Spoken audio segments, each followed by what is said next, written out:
You got this and you got that, and you gonna murder this one and murder that one. Talking all that bullshit. I'm gonna put it to you like this, yo. This is for the nerds, this is for the brainiacs, this what we deserve. Go ahead and play it back, you ain't gonna touch me, you not gonna do nothing, you are not above me. I bet you wish you was me, I know it, I know.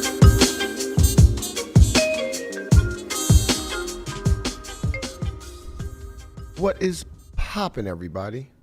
And welcome back to another special episode of the Only Friends podcast.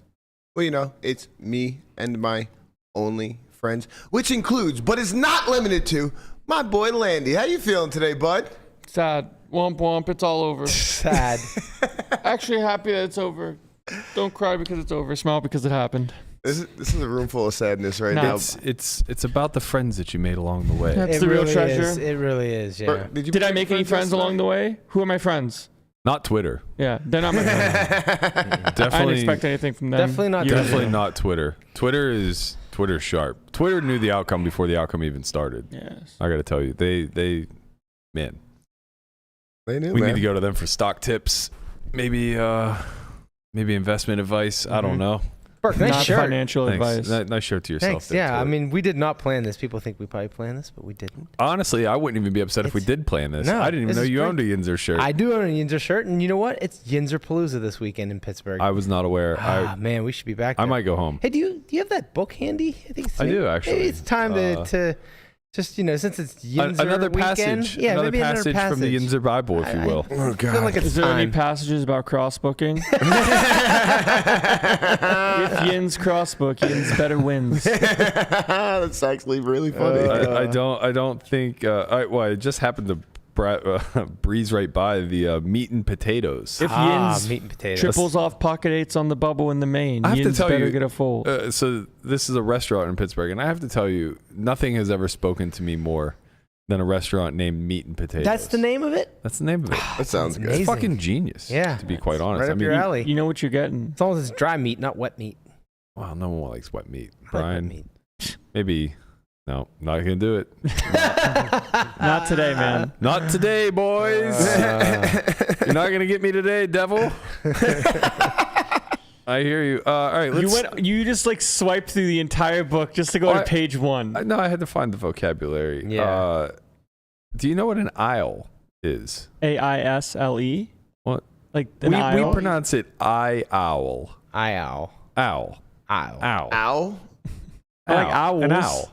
Ow. Yeah. Like the things that hoot. Ow. No, not the things that hoot. I would say Ow. that's like Ow. when you're a That's giant eagle. Fucking crazy. Yeah. When you're a giant eagle and you ask, you know, what aisle Yeah. is the meat and potatoes in? That's correct, Brian. That is correct. It is an aisle. Give that man a shirt. You know what an envelope is? Yes.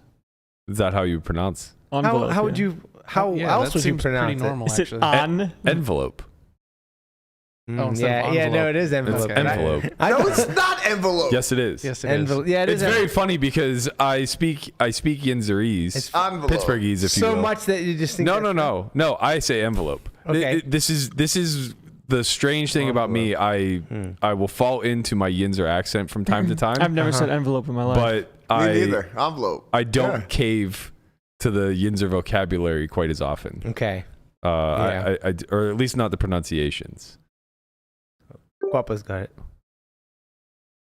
How do we Okay. actually play this thing? I don't know. Are they even going to hear it? Oh, Yeah. there we go. Envelope. It Yeah. does. Envelope. It's EN. How the fuck did you think we were going to land on on? Because it's like French and shit. I did It's not just- do well with French Yeah. names the last week or so. A lot It's of envelope. a lot of was out there that I was just unaware of. Do you know what a fiche is? A fish. I'm fucking The that up. Pittsburgh Fish Market. A fish. I don't think They that. don't say fish, bro. I feel like they're reaching now. I've Stop, I've man. never heard fiche. Yeah, I feel they're we do, however, say whoosh. I mean, I don't say whoosh. Whoosh? Here it is. What okay, is- so wait, there, what there- is that? Well, there are different regions. It depends on how rural the area is that Yeah. you're from. Some people say whoosh. Some Yeah. people say whoosh.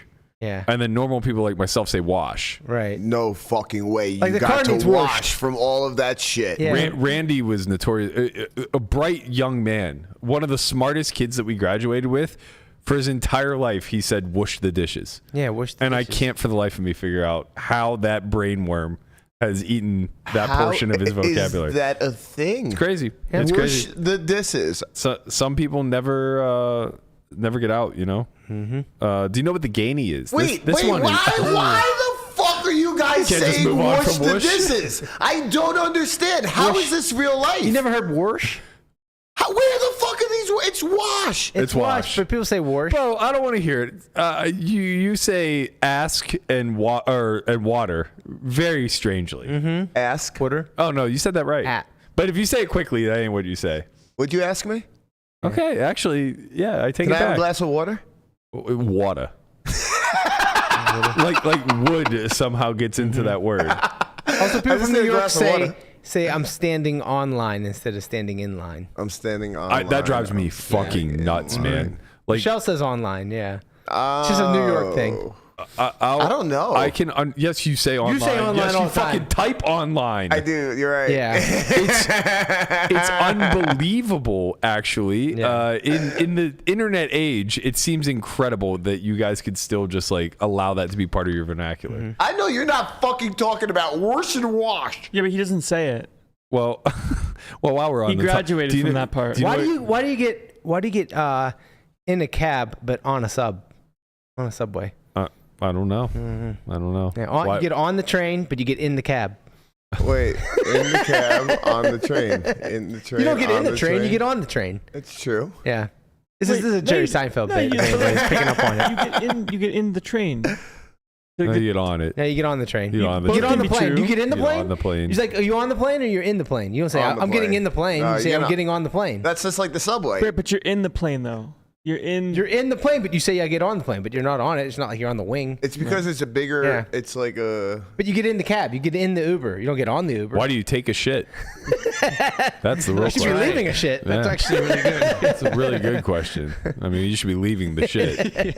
I would This hope. is what the people have come for. It's Friday. The summer's Yeah, over. it is. We've It is- pivoted Wait, out. you got to a real obscure one, and I didn't know what it was. Well, I've never even heard this one. What was it? Okay, so I've heard the first one, but I haven't heard them put together like this. Do you know what the gainy is? Can you use it in a sentence, please? I think that gives it away. I was downtown at the Pirate game, and somebody hit one into the gainy. Oh, the, river. Allegheny. Yeah, so it's the Allegheny River. Do you know what a Yeah. gainy whitefish is? Sounds like a carp. Is of it a some baseball sort. that got hit into the No. river? No, it's it's a a type of condom fish. floating down the river. A That must be after my time. I did Gainy. not I see like that gainy. one coming. I'm going to use gainy. I did not see. gainy yeah. whitefish. Some That of, is- some of these I really use. I've never not used this one. Do you know what a gum band is? Oh yeah. We know Rubber band? Gumby. The only reason why I know is because you guys said this. I just recently. I just never say rubber band. I only say gum band. Gum band. Wait, Really? you say gum band? Yeah. I said rubber band, but You I don't- mean, don't think I've maybe ever now said- I'll No, correct You my. walk into the Bellagio and you're fucking getting money. Hey, can I You get a gum say, band? I "Can think I I- have a gum band?" I think I've gotten You're wrong. self-conscious enough You to graduated now out of that, bro. being here that I don't say it anymore. But if I went home, I would instantaneously I've heard start saying gum that band person again. I've behind heard the zero counter gum should bands. fucking flick a gum band at you if you ask him for a you gum know what the band. big one that I've never used is buggy, Oh, I only say buggy. right? Even to this day, I have Shopping a hard cart, time by the saying way. shopping, Shopping cart. Wait, are Yeah. you serious? Yeah. Like you want, grab a buggy How before does you all walk in. How did John Eagle. I'm so like puzzled right now. Do you know what jumbo is? No, I can't take anymore. You don't I know really what jumbo just is? can't. It's a fucking soup. No. I don't know. Large That's size of something. gumbo. That's gumbo. Yes, jumbo is a large size of something, but it's actually also a deli meat. It's bologna. Yeah. What? You see, like I Yeah. can't take this. Like, why did you guys do this? Who did this? Who is Yeah. responsible for all this Like nonsense? Italian jumbo is mortadella. My Since- head is exploding. Since we're doing quizzes real quick, can I just give this to No, Amanda? Yeah. no, I'm please? not doing geography I again, was gonna man. say, No, can you no, pull for it me. off? Said for me. Geography. Go It's ahead. not, it's not Lon and geography. Norm I have just done I feel enough. like Laman's Okay, gonna make this hold happen. on. Okay. Come on. In an election for U.S. president, which of these chooses the next president to vote in the electoral? Oh, maybe he won't. It is the House of Representatives. Yeah, I was singing house True. too. Which of the following? The freedom of religion. Yeah. Yes. This is deafening. Yeah, I know. Which of the following determines how many representatives a state gets in the House of Representatives? The number of people who live in the state, square mileage, The number of number of voting. people live in the state. It's people. People in the state. Correct. This people estate. Help First me out. one. First First one. Thank you. For how many years is a U.S. senator elected? That is, how many years are there one full term? 6. 6. Yep.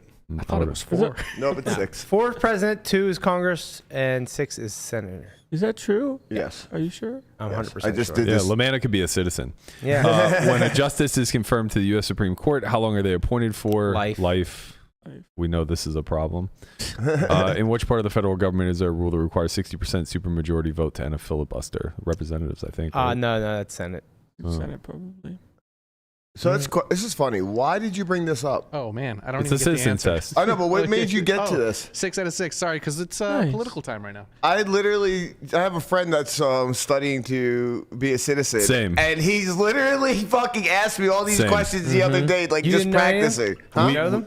Hell no. I got like fucking half of them right. Now it was the reason why I got them right because I just did them. But Send them my way. I'll tutor them. I thought Senate was 2 years. Is it not 2 years? No, Senate is 6. 6, yeah. House Representative is 2. That's Which what one it is the lifetime one? Supreme Court. That sounds like a good gig. Shout out to the court.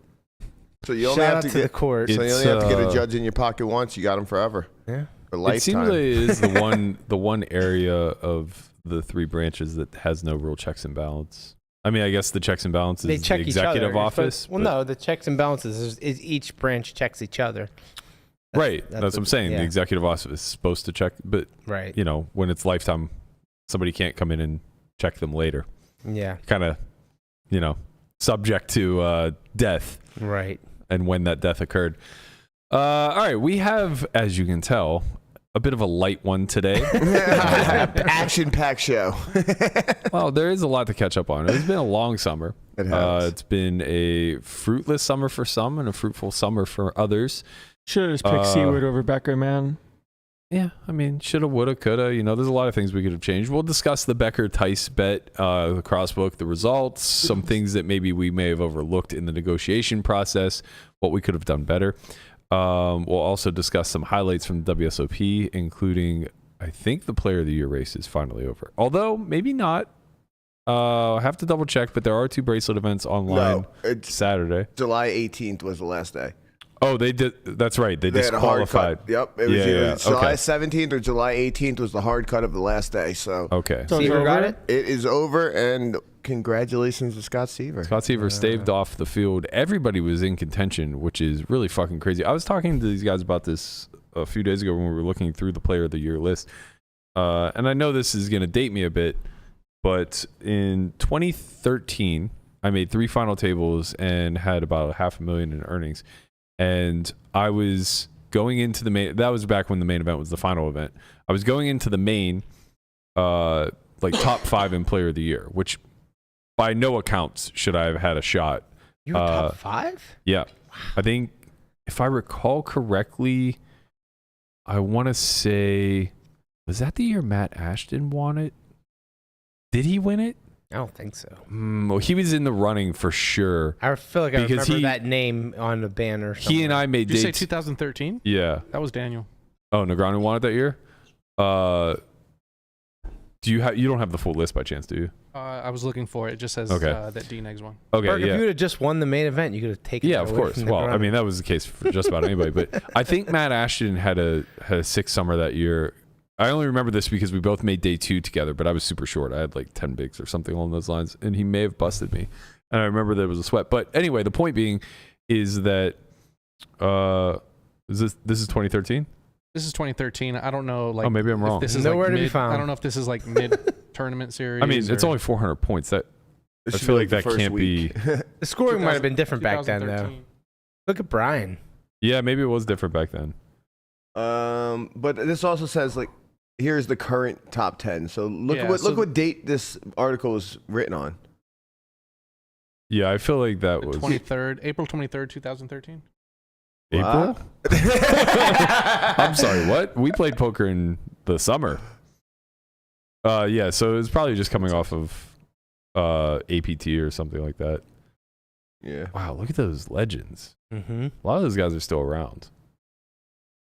Benny Spindler, man, does he still play? James Colby. Ashton did have a fucking pretty sick 2013. I only recognize 2 of those names. Really? Pacioli just final table the D-Negs main and- event. and Brian. Let's see. Kel Burns is from Australia. He's very good. He started playing high You rollers know James maybe Colby? 5-6 years ago. James Colby was He's is he Jim. Mr. Big K? Yeah, He's a fucking he's legend. Mr. Big Yeah. Queso he's online. cooking. Benny Spindler was a long time pro. Shout out to Will Huggins. He said, "I went with my heart over my head in the ODB fantasy league, choosing Landon." Unfortunate, man. I'm Bad sorry. idea. Said, thank you could've for. told you. He's actually thanking you. He said, "Thank you for the 34 points. Helped me to get 29th." Okay. You're welcome. Congratulations. We love you to see probably it. could have picked someone else that could got you more points. Well, but I did my best. Yeah, for $10, 29th pay, you were anything? pricely. I was effectively average. Wait, Yeah. how much did Yaki cost? $13. How much did Cal Anderson cost? I don't know. It was $3. $3. He put up like 350 points. Fucking insane. Yeah, You Cal gotta was go for cooking this year. Anyway, what I was getting at is I was only in contention because I made 3 final tables, and I think I was like the only one that final tabled 3 different events that summer. Mm-hmm. Like that was an anomaly back then. This summer alone, off the top of my head, without even like putting any research or thought into it, I can think of like 5 people who have 4 or more final tables. Yeah, it's insane. Just spitballing really quickly, like Racner, Seiver, Rocco, Osmus, Lonis maybe, Lonis, Jesse Ivy. Blitz or Blez maybe. I think Ivy's up there. Ivy's probably up there. Yeah, like He has 3 or 4. just man. Also, remember, there's a lot of events. I was guess. gonna say there's like literally twice as many as there were back then. Yeah, How many did actually Brewer have? twice Yeah. as many. Today or this year? Yeah. None? He FT'd PPC. Oh yeah, PPC. I thought he forgot about FT'd that. something else before that. No idea. No, I don't. This is think the There Matt you go. Ashton There year. we go. This is Yeah, the so final. Matt Ashton was there. Okay, Yeah, so he won I'm not an idiot. Ashton won the 50K this year for 1.7. That year? Yeah. Oh, okay, yeah, that makes sense. Where the hell's Berkey? No, I'm not going to be there after the final events. Yeah, that's true. I faded away. But the only reason I was even close is because I got 5th in the 5K on the 4th of July, like right before the main event. Look at that fucking legend, number 7. Noah Schwartz. Yeah, that name I recognize. What a fucking legend. Jeremy Osmus, Yeah, dude. he's Jeremy always Osmus. in there. Let's Yeah. go. He's always in We there. know he's in there. Let's go, dude. Mm-hmm. Yeah. This is a nice preview of what JC to Tran. come. Watson. Amir Levitt, final Look table. at Chidwick. Yeah. Wow, Wow. Chidwick back then. A young Stevie, I know. if you will. Nobody knew who he was back then.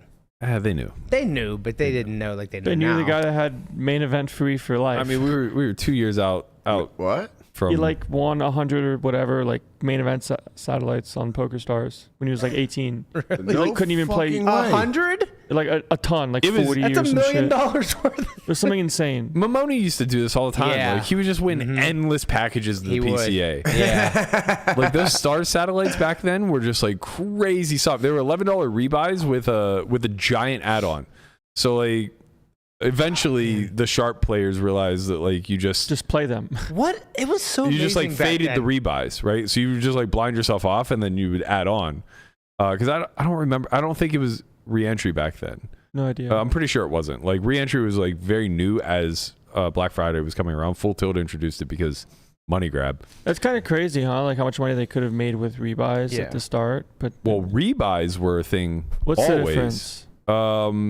Rebuys, you stay. It was similar to the WSOP software. You You, just stay at the same table, and you can't like exit the tournament and come back at some other Re-entry later will point. just let you go wherever. Yeah. So like, and also I don't think that there was They weren't much. ranked either.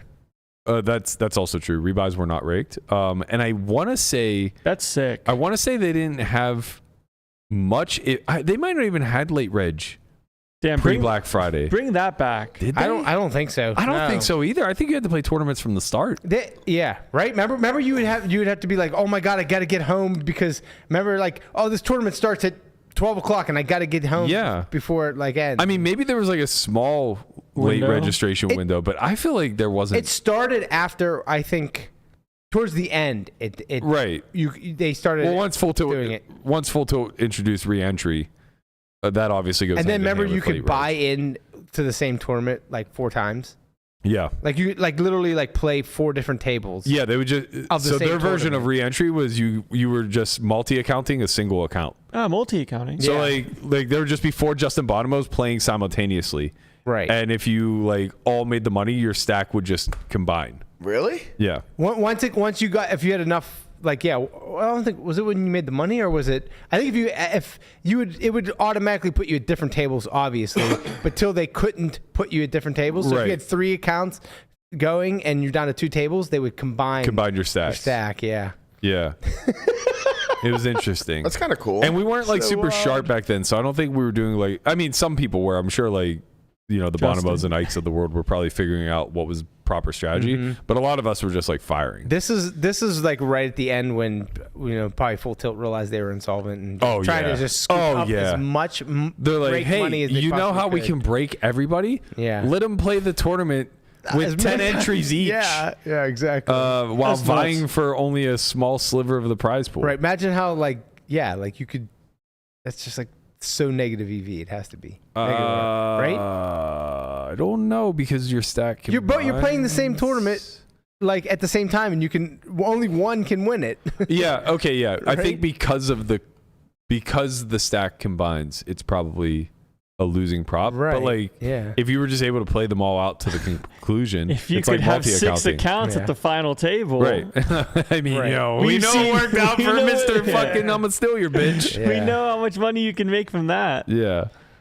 Yeah. Wow. Wild times, huh? Wild times. Wild times. At least they things have didn't let changed. that happen. Things have changed, boys. Things That have would changed. what a tournament that would be like. You're just a full 9-handed table. It's 4 of yous and 5 of Bonomos. Yeah. And Right. you all have you both have card share information. What if you were just playing one and you finally get to the final table and it's just you and Bonomos and every one of them? You versus 8 Bonomos. Well, You get an fuck. 8th place. You Yeah. just click the chop button. Yeah. I request a deal. Lee Jones, save me. Yeah, that would be fucking I need to nuts. be making a deal, sir. I'd like to make sell at ICM. I would like to make a Sell at deal. ICM. Yeah, things have changed, man. The player of the year had 800 points back then. Seiver had 4,200 this year. That's just because the system changed their numbers and there's more yeah, events. yeah. More events, I think yes. everything. It's just been a massive overhaul, obviously.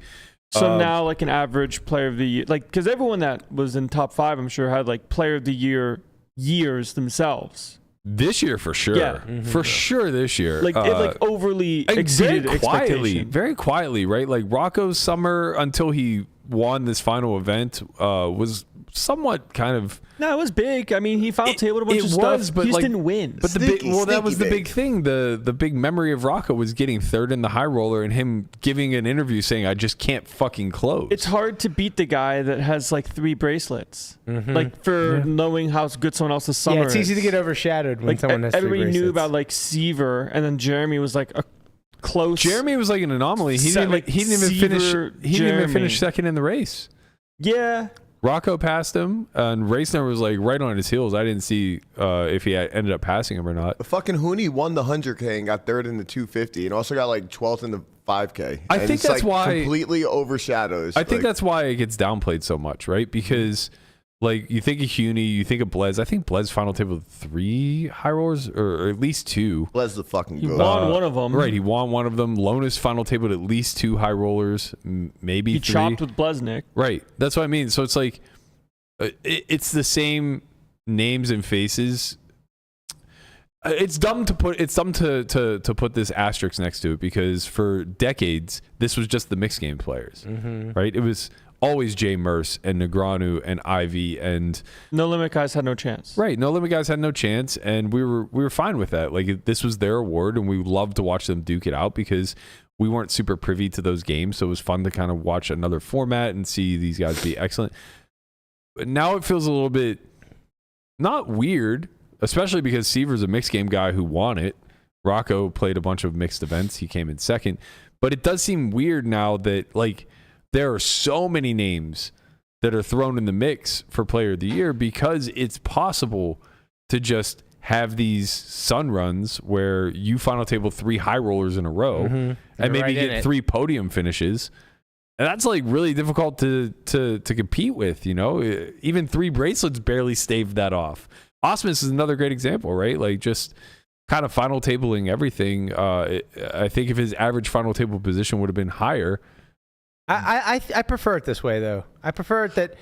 It was so much fun to watch. Yeah, right. Because super like now you know, competitive. like if they keep it this way, you're gonna have like the no limit guys and the mixed guys both all like there's just gonna be a bunch of them in the mix for the player of the year every year. If you remember the last couple of years, they had separate awards. They had the no limit player of the year, and then they had the overall player of the year. It took no limit away. That's right. I believe they took no limit away after last year, or maybe even after Scott. It might have only been for Scott Ball's year. I can't think of anybody else who won it. You don't get a banner. Oh yeah, you're right. I think they did take it away after Scott Ball's year. Yeah. How long was it there for? Maybe only that year. That's what I was thinking. Like, wait, it was never there before. Like, this is dumb. Maybe like he won it and they were just like, this is dumb. Yeah. We're never doing this shit Fucking again. hit the showers, kid. But yeah, I think like after Ian won it last year, it was clear that big bet players could compete within the framework of the Player of the Year award. And then they made some tweaks so that it wasn't so online heavy, which debatable.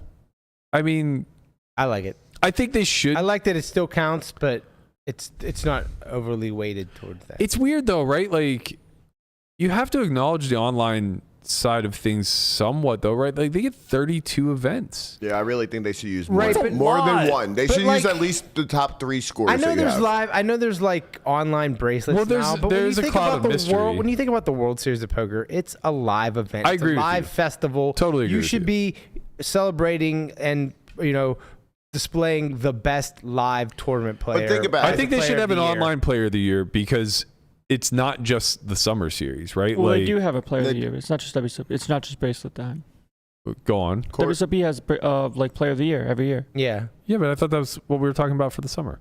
They have another one? They have one that goes for Oh, you're full talking year. about just .com. Yeah. Yeah. Right. I'm talking about Only overall bracelet events? WSOP bracelet events. Yeah. Because GG runs at least one bracelet series a year, maybe 2. There's the now December series in the Bahamas. There's the summer series here online. I feel like you could couple all of those together and Make have a leaderboard or something. have a secondary leaderboard. Yeah, Agreed. and actually you could include the summer with that too. Have 2 separate, have the summer player of the year, which Seiver won deservedly, and then have the overall. It's so weird though to call them both like player of the year, right? Because like one actually encompasses a year. And the other one And is the other one player is of the like series. player like, of the summer, and then you don't want to be reductive and make the summer one that's probably why they only have one. player of the series. what it's worth. Yeah, You're making but arguments. we're talking branding issues Are the here, bracelet events? Do they all no limit hold 'em, or do they have some? They have some No. pillow. Right? Oh, they for sure have PLO. They have PLO. I think they had I don't- high low. One event of high yeah, low. but I don't think they have like actual like stud or They don't have. No, no, Yeah. anything like that. Does the Why not, software though? even like? Can you play a 7-card stud game on WSP.com? I haven't even like. On the old one, you It could. It only has maybe if they upgrade it, but it only the has Hold'em in Omaha. Okay, on the old one they had, but it was probably just dead. Yeah. The stud. Yeah, Yeah, it was. Nobody ever. It was really only played. cash too. Yeah. It wasn't tournaments, but the old. I mean, imagine the old one having a feature the new one doesn't. Godspeed. It'd be interesting in them running like a Raz bracelet event online. They'd have 12 people in it. No, I think a lot of people will join. Like people just want to fuck around, and especially like playing online. Like, That's if true. they run it at like 500. Oh yeah, like, if you make it a small buy-in, but if you made it a bigger buy-in. Conrad's speaking for himself. Yeah. For sure. I mean, I'm speaking for myself. I'm saying you Corey. you represent a certain collective It's true. of rafflers, if you will. You know what I mean? We're gonna be playing some Raz. What do you want from me? I'm gonna fucking text Lang and say, "Hey, Lang, 7 words. Tell me how to play." He's gonna respond, and we'll get 9th or Yep. something. Yeah, Dan O'Brien would be in there. yeah, he loved the Raz, man. Mm-hmm. What a sick game. I never got into it. It's a torturous game. You know? It's like imagine you played Hold'em, but like your 2-pair got counterfeit like every 1 in 3 times you had it. Sounds like no limit. You know how fucking annoying that would be? Yeah, but no, like when it gets counterfeit, you just lose. Yeah. I mean, you do when you start check jamming it. What? like the board pairs, and then you have boat blockers. You don't have 2-pair anymore. That's what I'm saying. Yeah. In No Limit, you can win. In Raz, you just lose. Oh. Like you get counterfeit, and It's you all just over. you just lose. You've been pumping this pot with a fucking made hand, and you just lose. Just bluff or a strong draw, Bluff whatever. them, bro. You just lose. You just get to lose. Put man. more. Fucking Give them 16-1 so they can call you down. Yeah, that's it. It's like, okay, I'm gonna put in one more bet. You Hey, got man, it. Someone's folded to half of one. Let's not. We don't have to shame That's him Conrad's teacher. That's every Conrad's opportunity we get. teacher. Yeah, listen, sometimes shit happens. Whatever. Conrad's been defending Lang for the better part of 2 years now. And I'm like, fucking keep doing it. I'm just sad he doesn't have his banner up there as well. All right, we have a new episode of Poker Out Loud out this week. Hunt and I get into a bit of a confrontation that, for me, pretty standard, I think. I can't imagine these two hands playing any other way, to be quite frank. Not really going to want to raise this hand because it doesn't play that well if we go to a lower SPR, so we're just going to call with it. We'll just call. Call. All right, we have a good hand in a lot of different ways. Obviously, it has to VPIP. Issue is that we have 3 people who are standing. I think I just treat this as a 3-bet squeeze spot. So we're going to make it 225 here. Fold. We're out. All right, so this is one of the things I was kind of hoping would happen. Buggy's range is going to be very, very wide because he's still standing. All in? All in. So I truly expect to be flipping here at a really high frequency. He's going to have a lot of pairs like 8s and below. But yeah, I think we're going to have to flip forward here. All right, call. Raise. King 10. Nice hand. You guys are sickos. Yeah, Stand-up game is bloody, man. Yeah. It's fucking bloody. Chips are flying. I think my call-off's bad. In hindsight, like in game, I had a plan, and that one made sense to me because I do think his range is condensed to mostly pocket pairs below 10s. Ace X off just kind of wrecks you. Like Ace 10 off, Ace Jack off. Yeah, I think those hands have so much incentive to open when everybody's standing. Like they just run the risk of going multi-way, and pairs are just so much better to go multi-way with, right? Like because set equity is really real in this environment. But like going 6 ways with Ace Jack off sucks. Really, is he playing bad. RFIs or no? Is he limping everything? No, he was mixing. Mm-hmm. And just like my personal experience with stand up, like if you're gonna have the Ace X's there, it's like the suited aces, which I'm gonna have like middles too. So it's gonna be like the Ace 4s, Ace 5s types of stuff, Ace 9s maybe. But even with that sort of reasoning, I do think he can have like the suited broadways, like the King Jacks of the world, so to speak. I think if I have King 10 suited, it's probably fine. King 10 off, just a little bit too loose. It was a real fuck you call. I apologize, Hunt, but I'm happy you got there.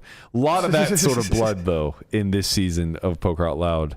Landon and I maybe take this one 3 or 4 magnitudes larger at some point in time, where very few bets went in, but a whole lot of big blinds got in the middle. So be sure to stay tuned for that one. If you guys are interested in checking out this season of Poker Out Loud, head to solveforwhy.io or hit hashtag S4Y in the chat. You can follow the link. $50 a month, not too shabby for high quality content like this. We got new courses coming out every month. A lot of Brocus stuff on there, a lot of Hunt stuff on there. I gotta get back to the mid-stakes Bible. I'm fired up for it, man. Us mid-stakes the players mid-stakes are waiting Bible. for it, Berkey. That's one of the episodes I love, or whatever you call them. Courses, Yeah. Whatever you call them. Yeah, I've sat down to like film, man, maybe 8 different videos because like the portion that I'm working on now is like an introduction to post flop. So it starts to get into like sizing, it starts to get into board textures, it starts to get into range bet versus big bet, all that stuff. And every single time that like I feel like, all right, I finally got this to a spot where I'm happy with it, GTO Wizard releases like new ranges. And every single time I'm just like, oh, that's interesting. Like they just released a 7x live range.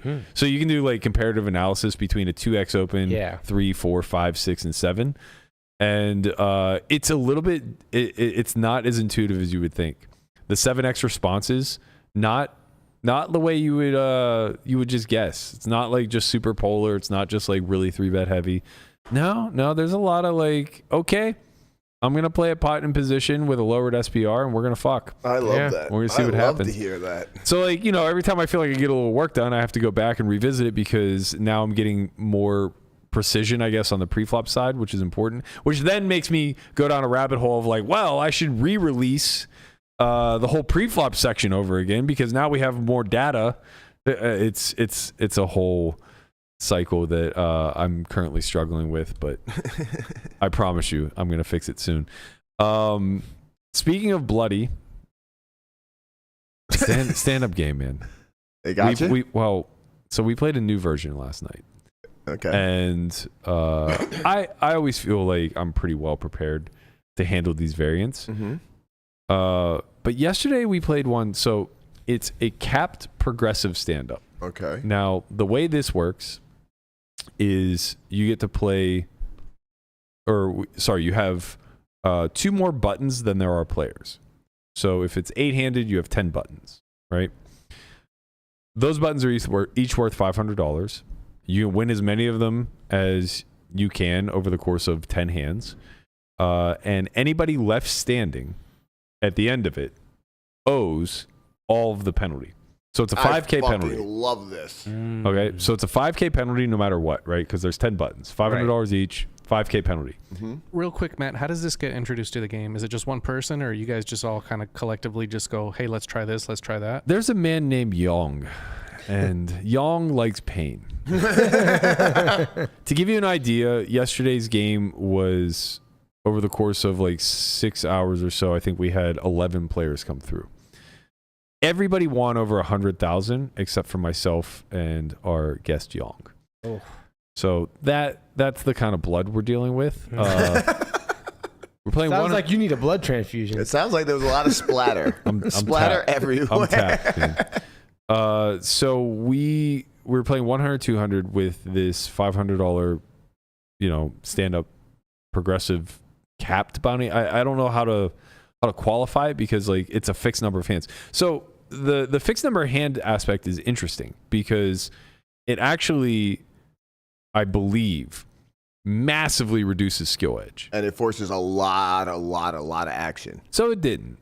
Shockingly. It really didn't. How not? Or just people are just playing it incorrectly. Well, if you only have 10 hands and you can't be the one standing at the end, like you have to increase variance. Well, here's the thing. Because of the penalty being so large, and because of a couple of us, myself and Yong, fighting for pots, most people just settled on it was worth risking the 5K over playing a distribution of hands that's outside the norm. Oh, so they got lucky. I'm not so sure. I think that this is one of those games that because it's capped at 10 hands, collectively, they can force variance to be high enough where the distribution of payouts is relatively even. So you're trying to say because they're only paying 5K in penalty if... Not only. I mean, the 5K is a lot. It's huge. Yeah. But the EV that they're getting of monkeys throwing shit fighting is for greater. pots is greater than the 5K. I think so. Okay. And I think because of the cap nature of it, because you only get 10 hands, there's only so much you can do, right? No matter how aggressive you are, no matter how hard you try, especially the deeper the game gets, right? Like by the time we were halfway through the session, the average stack was like 500 big blinds. Yeah. And granted, it's because, Yang and I are down 1,000 big blinds each. But like, so the early iteration of the game played a lot more of like what you would expect because everybody's sitting with 50 big blinds. Mm-hmm. So it's just a shove fest. Yep. And what ends up happening is to the victor goes the spoils.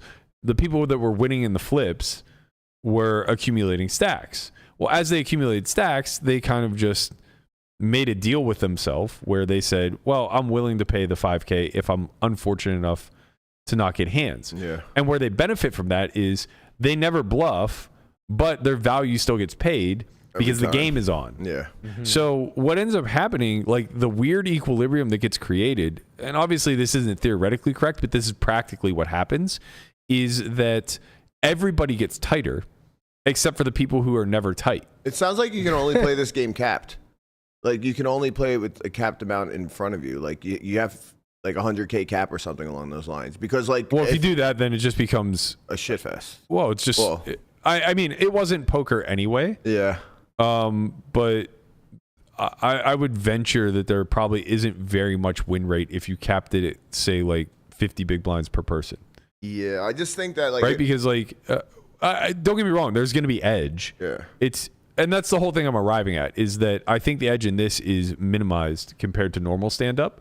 Because in normal stand-up, people view the game very differently.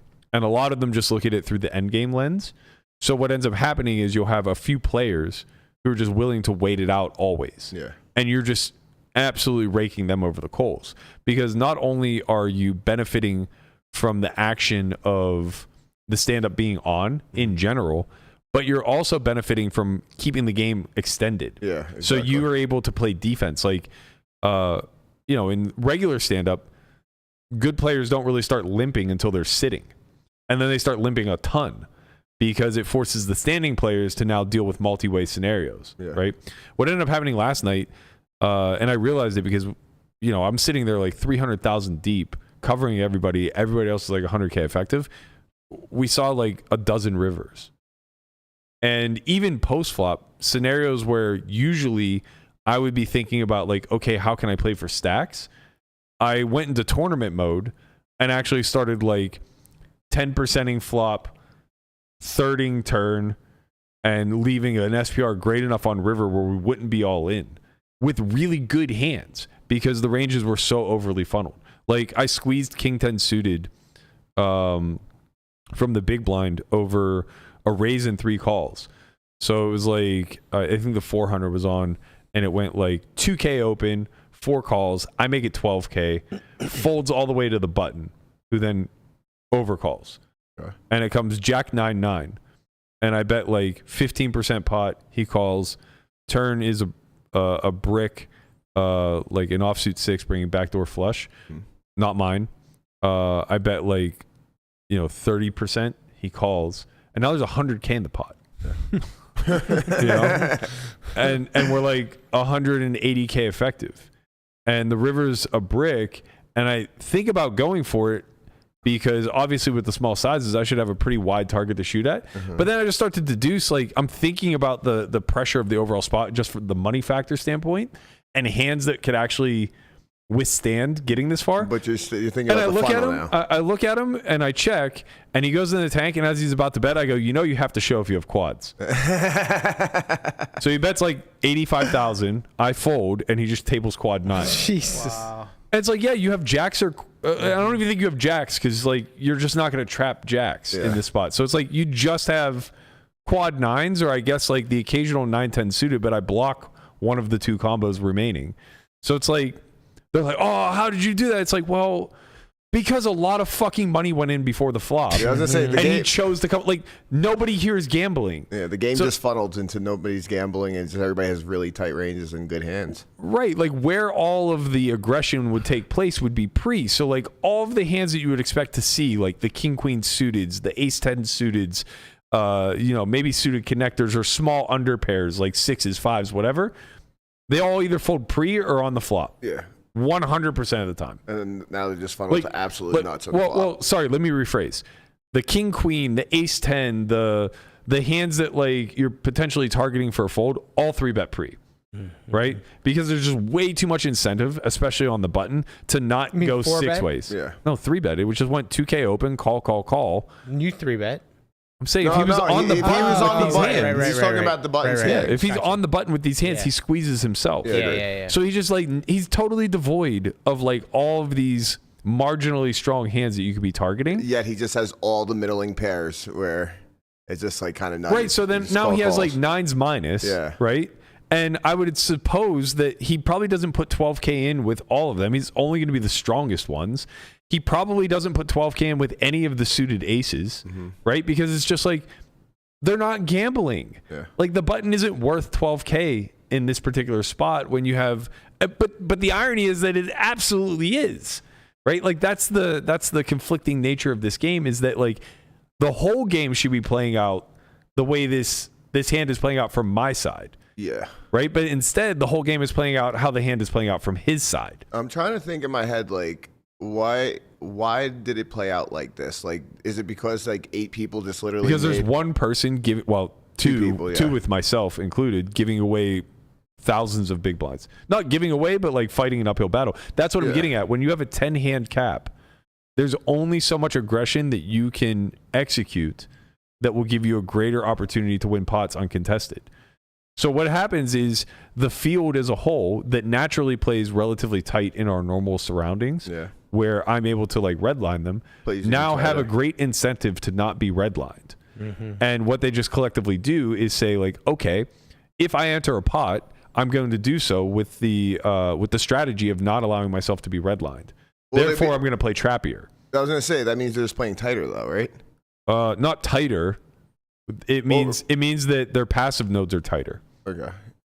Right? So, like, I jokingly said out loud last night, and it proved to be accurate like 6 different times. If they check once, if they check once and then bet, they're absolutely trapping. If they check twice, then they missed. And it literally happened like 3 or 4 different times. Like, Ace King limp called my big blind squeeze for like 10x, and then it came ace high and he checks back, and it turns to king and he like bets, and it's like, of course, like, you just have top 2. 9 squeeze pre, I call with king queen suited, comes king 4-4, he bets small, I call, turn 9, he checks. It's like, what am I doing betting into this? I'm such an idiot. Yeah. You know, but that type of, it's reverse poker. No one's trying to redline because the incentive of the game appears to be to try to redline. Yes. Now, I love games like this. I love anything that throws a monkey wrench in the game. Me too. How can we make this game better? Like, is it increasing the cap? No, you take the cap off. You just take the cap off. And then, but that's just progressive squid. Nobody wants to play that because now the inverse occurs. The redliners all I destroyed that game. Yeah, I played progressive squid. Like, we must stop Berkey. Let's put a cap on it. I played progressive squid one time this summer, and there was 4 or 5 different rounds where I earned somewhere between 6 and 9 buttons. So here's the thing. I really like the idea of the game this way because, like, if you're not sitting, you're fucking paying. So, like, whatever. If you're still standing, you're paying, and so that means 3 people can pay at the end of the game. Well, you can. I mean, there are a lot of ways you can do multiples. You're right. This is bloody for multiple people instead of one. Yes, and I like that. So, like, in progressive squid, they'll do it. But the thing is, when you're working with multiples, you have to cap it. That's what my thing is. Can we increase the cap to make the game better? Like, I don't think increasing the cap changes the. I think if you increase the cap, it just incentivizes people to play even tighter. They only need to win 1 button. And if you increase the cap, eventually it's just going to be 1 person standing. I mean, it depends on how much you increase it. But. Oh yeah, that's the other thing. Once everybody has a button, there's only 1 person standing. The game ends anyway. Yeah. Right. So right now it's 2 more than the number of people there, but it can end in as few as 8 hands. Yeah. Right. So yeah, it's a really interesting twist, but. And honestly, like, it's one that for people who are looking to create action in otherwise tight environments, like, this game serves them the same way that having me in the game would serve them, if that makes sense. It's a facilitator of action, right? You don't need both. I mean, it benefits them to have both. Like, me in the game only makes it better because I can't win. Like, this neutralizes my strategy to a degree where, like, I'm going to have to spend a lot of time and energy figuring out what the proper approach is when you're against a unit, so to speak, because you don't win through aggression anymore. Can't beat him, join him. Yeah. I mean, that's unfortunate, but that's certainly what you have to do. Yeah. But it's painful. Like, even playing as aggressively as I do, I still lost twice yesterday. I think we played for 8 hours, so we probably played 16 times. And I think that's probably about right. I would say, like, on average, you're probably losing like 1 in 4. So, you know, I lost like 1 in 8. Maybe I did slightly better. But I also was like heads up with like 1 or 2 hands to go a couple of times. I might have run good to only lose 2 is my point. Yeah. But like looking around, nobody lost. That's the difference. When you're playing regular stand-up, you can identify the person who loses a disproportionate amount. The guy that loses, 4 out of 10, 5 out of 10. Yeah. I don't think anybody lost more than like 3 or 4 times yesterday. 4 probably being the proper average. Man, this has really opened my eyes. This and you didn't. We only had 3 people lose. I think twice. Only 3 people. So it doesn't. Twice. You don't get the multiple the way that you would expect to. Yeah. Right, because like what people envision happening is that there's one person like me who wins all the buttons, but that just isn't the way poker works. Like cards don't cooperate that way, especially when people are incentivized to like bluff catch you a little bit wider. Yeah, I thought it sounds like it doesn't incentivize action at all. No, it does. It does, but only through some people, and then the others just collect the EV. Well, it's not that. It's that depth really hurts it. Yes. Okay. Yeah. Right. So Matsu was he did not win 100K. He ran pretty badly, and he was just like all in a ton. He was playing the 10K strategy at 100, 200, where it's just like rifle off 10K bullets. But it's tough. I mean, like, first of all, like, we're not going to be that great at it because we're not used to playing that way. But that was the strategy I started with, and I got stuck 50K immediately. And I was like, okay, fuck this. I just bought it for 200. I was like, I'm just going to cool somebody off at this point. Like, I'll just pay 5K an hour to wait around to fucking set or set somebody. And like, that's, largely what we saw happen. Like, there was a 150K pot set over set. There was, I mean, it got to a point where I squeezed aces and went 3 ways where me and one player were 100K effective, me and another player were 50K effective, and I had squeezed to 10K, so there's 30K in the middle. So versus one person, I have like an SPR of 3. Versus another, I have an SPR of like 1.5. So I just targeted the bigger stack on, I think the flop was like 10-8-3. Check to me, and I just went for like the 2E size. So I bet like 66% pot. The bigger stack folds, and then Ralph off the smaller stack calls. And I'm just like, fuck. Fuck my life. I'm like, okay, like, I guess I'm just all in on a brick, but like also, I think he just like traps here. Like, I don't think he jams sets. There's no need to, you just let me fucking hang myself. But whatever, the SPR is so low, who cares? So the turn's a king. And I'm like, God damn it. Like, he never has a king. And if he does, it's king 10, which I'm now losing to. And like, I don't think a 10's going to call off first jam here. So he checks, I check back, and the river's a jack.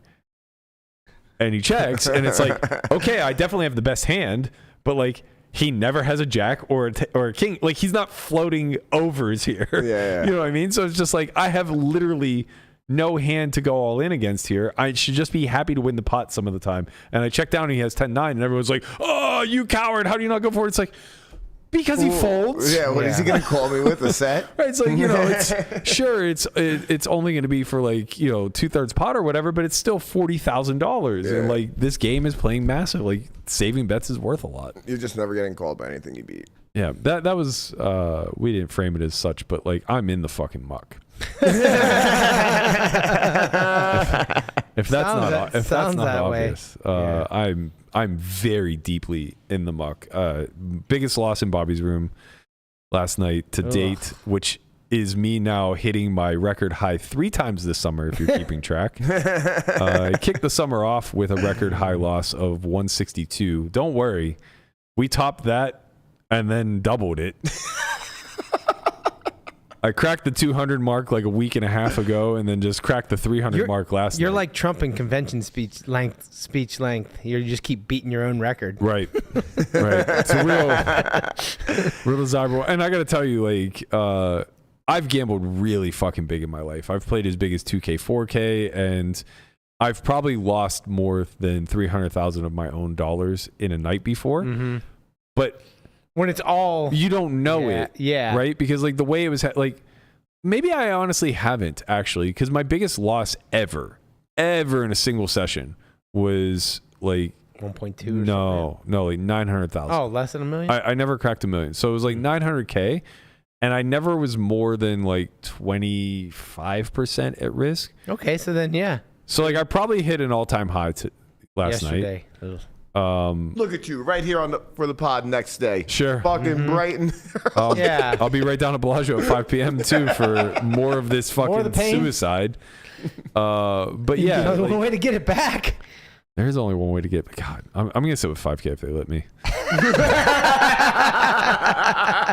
You don't have it in you. I don't. I truly don't. Man, I was so tilted. 50 blind. I was sitting with 10K and like I know that the plays to just jam. Albert's like fucking double straddling, so as the 800's on, I get Jack 10 off under the gun. All in. All in. Yeah. Folds to him in the big blind. He goes, "Do you have a pair?" Why would I tell him the truth? This is so dumb. I'm such a good fucking host that I forget how much I'm giving up in the process.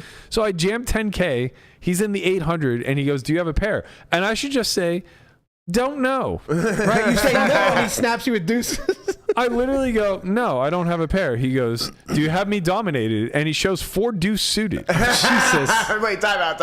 I want this action No, every you day. don't. No, you don't. Because guess what happened? I paid the fucking 5K bounty, and I lost my next 4 all-ins. Jesus Christ. Like, no, I don't want that action. He scooped me running it twice. Yeah. It was so dumb. That just set the fucking tone. Oh man, I lost. Scooped you running it twice. Hit the 14. I would have went home. Yeah, You that know was what? my first bullet. I want the action, and then I'm going. That's what he said after. He goes, "You want that action?" I go, "No, I mean, yes." Internally, I thought to myself, I would like to gamble for 10K. It's fine, but after the fact, I was just like, "This is really dumb of me." I'm risking an additional 5K on top of this. Like, Right. I'm compounding my risk here for no Right, good. Oh yeah, He 'cause just I the game- jammed to get the fold. Yeah. I didn't fucking jam to get called. Right. Yeah, you're You right. know? You should be like, I have aces. Like, yeah, this is yes. I have aces fold. If the game's not on, then I Of course, obviously. Please I mean, call. that's.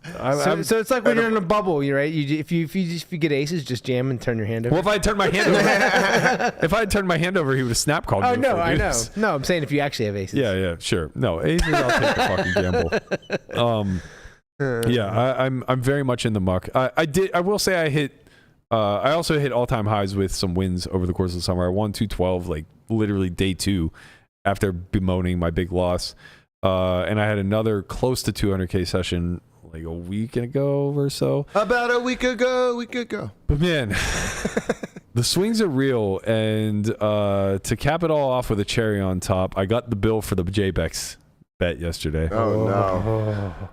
It's You added it all up? You crunch some numbers. we're still waiting for it to be official. You got to get all the reports and whatnot and do the cross-referencing and make sure that it's real. But yeah, it looks as though I mean, sure. Not good, cuz? it's not good. It's not great. I mean, Becker could have really. Oh, he couldn't have. Look, he tweeted. Poker Org tweeted something that was a quote from Becker that said, "I really want to break the Berkey bank." And I just want to say, man, if I haven't broken my own bank, you have no fucking shot. Bro would have had to have won 6 bracelets to fucking take me down, but you know it stings a little. I'm not happy about it. It could have been done. I almost quote tweeted it and said, "Did crypto go to 0?" Fuck, like that could break me. But yeah, he had a deep sweat in the Venetian. We hoped for it to go the other way. It would have been nice if Landon was in his shoes. Fortunately for us.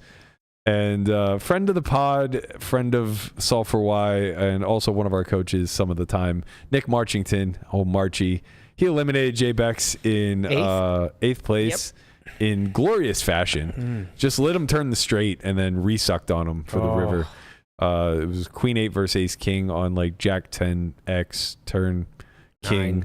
Turn 9, River Queen. Yeah. Love to fucking see it, man. Love to see it. So yeah, he did get us for a little extra tax. I think we were down 50K going into yesterday. He picked up an extra 21 with the bounties, which with my multipliers out on the streets, I probably lost in the neighborhood of 150. I haven't done the total math. I owe Jared Jaffe 5K. I owe Vanessa 10%, so like 7K. I had 100% Crossbook with another guy, so that's another 71. Plus this one, plus I think I had like maybe 3 or 4 other small. I have to go back and look. I don't remember if they were percentage based or just like The problem was I was just saying yes to everything, and a lot of these are like really small, annoying numbers. Like, damn, I gotta pay out like we have like $5,300 bets. yeah, like I have a 3% Crossbook somewhere in the fucking abyss that I have to search through my DMs and pay off. You know, it's like, do you really need the 2100 that bad, man? Can we just wash it? You know, I don't think Can't so. we set a 10K min here? Double it and give it to the We next should have set one. like a 10K min on these smaller ones. Yeah. But I was getting later price, so You took it. I took it. You know, I felt like plus 115 for the. You took it, all right. Hey, you don't have to win to be on the right side. You know, That's true. But to be fair and to their credit, although I don't even know if it's to their credit, maybe it's to our discredit. Yeah. D-Negs was totally hands off. He said, "You guys make the rules, and I'll pretty much agree to anything." And we did a lot to shoot ourselves in the foot. I think like That was their game plan. Next year, Landon plus 120. yeah, DMs are open. That was definitely their game plan. It's like, oh, just let the collective brain trust over there fuck themselves, and eventually we'll get the best of it. And truthfully, like, I don't know how much the market factored this in whenever they were like laying such a big price on JBex, because at the end of the day, like, no matter whose side you're on and no matter which side you think is sharp in this instance is going to be like plus 1 or 2 points, not 10 or 15. Mm-hmm. You know, it's as we saw, it's a ton of fucking variance. Would you guys play like close to 90 bullets? 90 bullets, yeah, something like that. Which is a lot for a summer, but truthfully, fuck all when it comes to an actual distribution of events. And both of you ended up with negative ROI. You had like 180K in buy-ins, is that right? 185. 185. 96. He had like 170. 165. 165. So like 20K difference in buy-in. Average buy-in was close, around 2K. Becker ended up losing like 18-ish, I think. Yeah. You lost somewhere in the neighborhood of 80. 80 some. Yeah. Yeah, I mean, you know, like if Landon wins that Kings versus King Queen hand, maybe it might just be a wash. But That also, hand- that Becker, hand was worth I'm a sure lot. there was a couple hands where Becker, if he would have won them, Well, we maybe talked he about wins this. a lot big. We talked has a about this bigger on win, so. we talked about this on the drive Yeah. over. It's probable that Becker had more high EV spots not go his way Mhm. because he had collectively more deep runs. Right. But the high EV spots that didn't go Landon's way are almost certainly Massive. worth significantly more money. Yeah, like $1 Landon million. had a very good chance to like hit the cap with that 10K win. And I mean, not just that. Like, you think I give a fuck if we lose the bet if he wins the win for 2.2 million? yeah, right. Like, I don't care. I'll fucking whatever the discrepancy is at that point. Like, here, you know, like the bet becomes just bonus money at that point. Yeah. You know, like I have $1 million. Thank you. May I have another? So it's like, yeah, like bigger picture. I think there's always going to be one or two hands that you can point to where it's just like, man, if that had gone another way, like, but that's the nature of the game, right? Like, you don't really get to play Monday morning quarterback that That's way. why there's so much variance in tournaments, you know? Right. Like if you want to flip in level 1, you might win the tournament or brick 3 times. Yeah, and there's a lot of unmemorable hands that did go each of your ways, and yeah, Or like things that aren't that big of a deal in the moment. They but don't feel like are- it. You're like, I'm just supposed to win with aces here, but like you got aces versus like ace king or something. And Right. It's just like Right, that it's- hand just it- doesn't happen. Then you. it's easy to highlight because it's like Landon loses a pot that may be worth somewhere in the low 6 figures, or maybe even slightly more. It might have been worth like 150, 200K, something like that. So it's really easy to highlight that one specific spot. And, you know, from JBeck's side, he's like, oh, I have a dozen of those. And it's like, yeah, you probably actually do. You probably have a dozen spots where like you just got totally, absolutely fucked. And collectively, those dozen spots might have been worth like low 6 figures or something It's like that. funny to think about the variance you can see, but then there's all the variance that you can't see. Right? It's just like you missed your draw when like you missed your flush draw, but the guy flopped the full house. But Right. you just never knew it because you just never saw the hand or something like that. Yeah. There's like so much variance out there that you don't see. That's a rabbit hole Right. that I dare no one to go down. Like if you start playing the Right. game of No, right. what allowed me to win or lose this pot Right. for every pot, fuck your life, man. Dude, it was funny. It was crazy because like I saw a guy was at my main event table, the very first table I was at to start the day, and it breaks like halfway through the day, and they move us to Paris, and we're walking over to Paris, and I'm chatting it up with him, and then like usually like when you walk into Paris and they're handing you the cards to the seat cards. And I usually, like, if I'm talking to them, I'm just like, oh, go ahead. I just let them go in front of me. But for some reason, like, just the way we were positioned, I just went in front of him and grabbed my ticket. And then I got the table of death. Right. That's when I got like all the, literally the hardest main event table I've probably ever been at in my life, and it was on day one. That is so Butterfly funny effect. because I did this. Hold on, I did the same exact thing, and I cut in front of Lang, and the fucking Lang ends up getting Schulman the TV table. It was just a bunch of, That's bunch what I of mean. killers. So then, like on day 6, I see this guy on the featured table at the main event. Right? And it's just like if I would just let him go in front of me, almost certainly. That was going to be you. Bro. No. That's not what I'm saying. I'm saying it almost certainly would Total be fuck neither himself. of us. It was of course. That wasn't why I said bro. What I'm saying is that like That could have been you. when you go into chaos theory and try to unravel one specific variable in a system that contains tens of thousands or hundreds of thousands of variables, and you key in on the one that could have impacted it. Of course, but I understand it. But it's just so funny that like how much of that is going on, the chaos. Of course, that really is going on. That like, well, I don't think I think it's overlooked. Like legitimately, from hand 1 to completion, how many variables have actually been manipulated throughout the course of that 3-day span? Yeah, it's like if somebody the whole way on the other side of the room makes a different decision, then like maybe like Jonathan doesn't win the event. Like it's so wild. No, I mean that's truly it, and that's why I say it's like it's a fool's errand to even allow your mind to wander that way. Right, because it's just we're just not capable of it. Like we're just truly. Our brains are not capable of. It's fun to try to, though. Well, there's just too many different things. There's too many different things you can try to handpick to make sure like things did or didn't go your way. Yeah, even like that pot, right? Like even keying in on that specific pot, that's a more global variable than like say how fast the dealer pitched the cards out. But even still, like it's so dependent on everything else that occurred around you that led up to that point. You know what I mean? Like. There's just so much where it doesn't serve anything to even like point to that pot and say like, well, had that gone my way, then we might have capped out and maybe we win the bet. And it's like, sure, that was like, one iteration of how all of this played out. Yeah, where earlier in the day I could have lost a big pot and like busted the tournament, but instead things go your way. Well, it's more so. Yes, that's very true too. Right, like you're pointing to things that works in your favor, but forgets the stuff that worked for you when you needed it most. But what I'm specifically saying is that we're living in this one exact iteration of this timeline or whatever.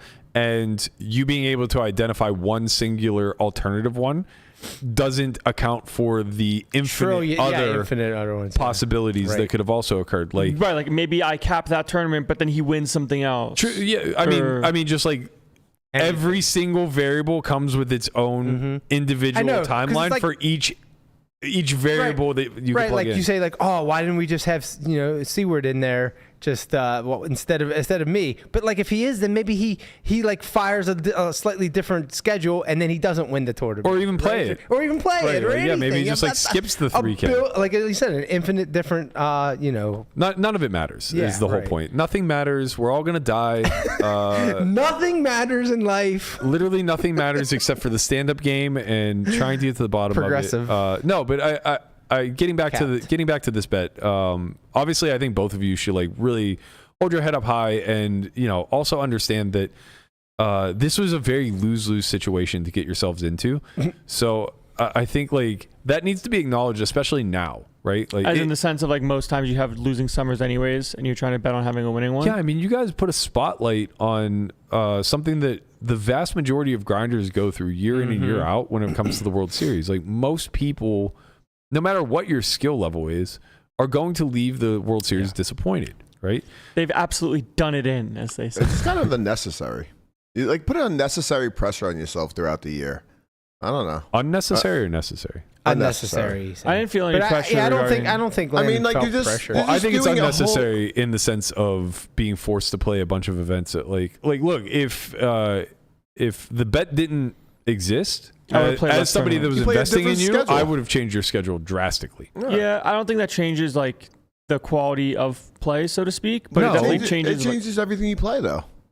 Like you'd be playing a lot of different events if there was no bet. It also changes like the way that you spend your hours. It adds a level. Which makes me think: does that mean that what he did was correct? Of course. But It's correct in the nature of the bet. The bet is to just like put in a bunch of buy-ins. Right, but like the goal is to win the most amount of money, right? Yeah. So then why wouldn't you? Why is that strategy different from what you? Why would you put it? Because the bet comes with a bunch of different stipulations, and that's kind of where I was going Like, with I this. didn't play 25Ks or whatever because of the bet, and I didn't play 10Ks as much as I could have to some regard because of the bet. Yeah. And he didn't either. Because the cap really the cap was a big oversight. this disincentivized you from playing bigger. Yeah, the cap was a big oversight on our behalf, and I think like what happened is that we all wanted this to be mutually played initially, and there was just so much discussion back and forth of how that could be gamed with late reg, and you know, from our perspective, it seemed awful to not allow late reg at all, because like. We basically had to make calls the night before of like whether or not an event was going to be on. And that seemed like that was going to be shitty if there was overlap, right? Like say somebody makes it day 2 and then bust. Now all of a sudden this event they can't play because it wasn't qualified as on. So that didn't seem like the proper solution. Yeah. Letting somebody max when someone else plays from the start also felt like it could be gaming the system in some sort of capacity. Because you can only max the ones that they bust. Yeah, no, that's not necessarily true. But yes, that would be the way that you would game it, right? You would wait for somebody to bust 2 bullets and then you would max it. So like that didn't seem within the spirit of the bet. I would need to put some thought into it to figure out like what I think the proper solution would be. But it's important. Like basically, we were so hyper fixated on mutually played for so long that we overlooked what happens to the cap whenever you remove the mutually played aspect of it, right? The fact that the cap exists is to prevent anybody from getting absolutely destroyed in this bet. You know, somebody has a Seiver like year. Someone wins the main. Or more like a Lonus type year. I mean, I guess that's not really possible because of the high rollers. Like nobody's playing high rollers. Yeah, but if he just wins the win, but if he has like for 2.2 million, you could knock somebody out, lights out. Like, yeah. If you have like a Seiver like year where, you know, I think he cashed for somewhere in the neighborhood of like $1 million, something like that, right? Like that could absolutely bury, not Daniel, but someone on our side. Like losing $1 million, losing 150 sucks. Losing $1 million would be fucking tragic. So we obviously wanted to prevent that, but the issue was that when we removed the mutually played aspect of it and still allowed for the cap, it greatly decreased all of the events that went over the cap if they weren't going to be mutually played. So specifically, once you start looking at the higher buy-in stuff, you no longer have access to a large chunk of the prize pool, like maybe 5th place down, 4th place down in some, maybe 7th place down in others. Even greater, like look like at the win, it was like 8th place down or 7th place down. The win was if you final table, you cap the crossbook. Right. 10K6 max like too, by the way. Yeah, right? like the main event, obviously you were both going to play it, but and you have to get like 48th or but something. like yeah, anything past 48th place, you just didn't have access to that portion of the prize pool. Right. Which I guess that one matters a lot less because both people are going to play. The point is like when it's mutually played, it doesn't matter that you don't have access to that portion of the prize pool because we're both under the same. The asymmetric downside is equal. Equal, right? You both share it, right? Yeah. So you're both risking the 10K to only unlock a portion of the prize pool. Right. But if like Becker just played dailies and you just played high rollers, exactly, you got a problem. We can't win. Yeah. We kind of made a joke, but like sort of true that like the sharp play would actually be to not play the main because of the bet. Because Jeremy's going to play it. No. And then we fade the main. Kind of, but to like, go play 1Ks at other tournaments and But like it's make also more just money for the crossbook. High ROI. Yeah, the ROI. I think yes. I think what you're saying is correct. Like, it was never going to happen, vacuum, right? In a vacuum, I think what you're saying is correct, but the ROIs available in the main are just like so ridiculously high. Like winning $1 million is and also like you're still unlocking like 99+% of the prize pool. You guys maybe not that basically much, but played a pretty like equal 90%. Yeah, you played an equal 75%. Yeah, I was gonna say you played an equal average buy-in. Pretty close, right? Yours like 22 and his is like 18 or 19. Yeah, like yeah, that. Yeah. Right, but the point was we had to really correct course with Landon, so the bet really became about firing as many events per day as possible, which I don't think that was our initial strategy coming out of the gate. I think our idea was play everything at the World Series and then fill in the gaps with high value stuff around town, where by like week 2 we're suddenly playing like the Arya daily. And the other thing is like what it led to was all of these poorly structured events, the dailies and the 2-day events that are all around town. Neither of them were ever going to play from the start. They're just straight maxing all of them. Right. You're going to play all the other stuff, and then when there's nothing left, you run down and play that. Scheduling plan was go play the first high value thing, and then once you bust that, go play the next high value thing. And then when you get there, now you're at like C tier. And it ended with me like playing 1,100 mystery bounties at the Nug. Right. And it almost like it all but certainly turns this into a race to the bottom, where it's going to be decided often of who loses less, because tournament variance your hourly is going to be good, maxing all these things with 5 big blinds, 10 big blinds, whatever, but your ROI is going to be shit. Right. So both of them are taking an ROI hit in the vast majority of the events that they're playing. And they're missing out on the softness of just playing one single event a day from the jump, having a re-entry in said event, giving yourself a couple opportunities, whatever. Maybe that's like, quote unquote, that's kind of the better bet would be like pick one event a day and that's what you play.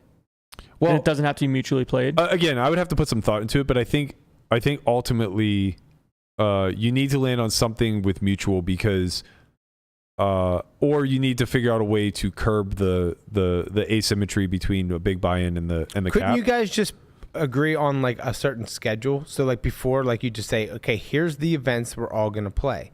And like you could, but the problem is that it's too unpredictable. Like you make a day 2, now you miss that event, and now the other person's free rolling you, right? Like that's the issue, is that like you don't want to just end up book of Timexing somebody in things that you don't get to unlock the prize. Like I'm in day 2 of something, he bags a multi-flight with chip lead, and I'm like, oh, never mind, I'm not going to play that anymore because I'm not going to No, Brian's saying that you would just be on before the summer starts because it's on your schedule. Right. But the issue with that then becomes that like now you've unlocked 0 of that prize pool, and they've unlocked the ability to have access to whatever percentage falls under the cap. you could create a schedule, and then it has to be mutually played. From there out? Yeah. But now what Landon said comes into play. What if I make day 2 of something and then he bags chip lead? Or even lead? if you don't make day 2, you just don't play 1A of the Millie Maker, he bags chip lead, and you just say, okay, his ROI is too high, I'm out. You have to play on the same day. You can't choose a different day. Like the schedule will say like you're both playing this flight. What if he's in something? Right? That's what I'm saying. Like now you don't get to play 1B at all because Landon made day 2 of something that overlapped with 1A. Yeah. I don't know. Like, it doesn't make sense. What if Becker busts 1A? He's obviously going to want to play 1B. You know, that's what I mean. Like there's the being able to gamify it and create a strategy that gives you a sliver of an edge, but an edge nonetheless, is what kind of led us astray, I think. Which will just turn into, okay, just play as much as you can and try to win something. Yeah, and for what it's worth, like I'm talking about mistakes that we made. Like this isn't cope. I don't think it changes the results very much. This doesn't somehow insinuate that like then Landon goes on to win $250,000 this summer and Becker gets fucking buried. I don't think, like, what we saw is the average distribution of what the summer will look like. You guys are both going to lose somewhere between like 3 and 20 buy-ins, give or take, right? Like Becker lost somewhere around 10 buy-ins. You lost somewhere around 40. Yeah. And it's like that's not that far outside of the norm. Maybe 40 is like closer to the tail end of what we can expect in a normal distribution. But like it's certainly possible for you to have lost 60, 70, 75, 80. Yeah. It could have been more. Brick. I don't know. Like there's just some spots where the ABI is 2K, but I'm maxing a 5K. Of course, like that's what I mean. Like you ABI could just is 2K. straight, you could just like straight brick. Like I was in for 5 in the 3K mid stakes championship, or like call it lose all ins, and then you have 20 bigs to rebuy, 25 bigs to rebuy, and not rebuying is worse than rebuying for not just the bet, but like my hourly. Yeah, of course. Where I should just play the tournament, but most of the time you're just going to be out of the tournament instantly. Right, and you're doubling your loss rate every time that happens. Yeah, and that's what's going to happen a lot, especially when you're maxing, like you said earlier. Right, so it's like the bet to me is fun. I think it was like a really fun sweat. Nobody got hurt all that much. Again, like coming full circle back to what I was saying before, like I think you two should be very proud of yourselves for putting yourself in a lose-lose situation. I frame it as lose-lose because I think that that's the average outcome, right? There's certainly a win-lose scenario where like one of you just has a great summer and it just bolsters your brand, 10x because you did it while dunking on somebody else. There's also a world where you both just push each other, like a player of the year type race between Osmus and Seiver, and that becomes the biggest story. But like those are outliers, I think. Yeah, that's stuff that happens without people jawing on Twitter. Yeah. Like Yeah. Jeremy just has a good summer, Scott has a good summer, and that's like, oh my God, like Jeremy versus Scott.